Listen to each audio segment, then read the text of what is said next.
একদিন বিশ্বনবী বললেন, বান্দার কোনো হক আল্লাহ কোনোদিন ছেড়ে দেয় না।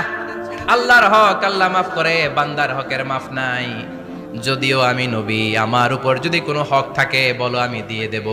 কোন সাহাবী দাঁড়ায় না। এক সাহাবী দাঁড়িয়ে বললেন, নবী, যুদ্ধের ময়দানে চাবুক চালানোর সময়, লাঠি চালানোর সময় এক কাফেরকে মারতে যেয়ে আপনার লাঠির বাড়ি আমার পিঠের মধ্যে পড়েছে। আপনি যেহেতু এই কিসাসটা আদায় করতে চান, আপনার পিঠে আমি লাঠির বাড়ি মেরে এটারে শোধবোধ করে দিতে চাই।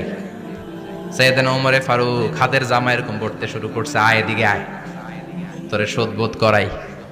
বিশ্বনবী বললেন, ওমর রাখো, এটা বান্দার হক, মিটাতে দাও। বিশ্বনবী বললেন, আসো, তুমি এসে আমার পিঠে লাঠি দিয়ে চাবুক দিয়ে বাড়ি মারো। সাহাবী বলে, ও নবী, তখন দুর্ভিক্ষের সময়ের যুদ্ধ ছিল, আমাদের গায়ে জামা ছিল না। যখন আপনি আমার চাবুকটা পিঠের মধ্যে মেরেছেন, আমার পিঠে তখন জামা ছিল না।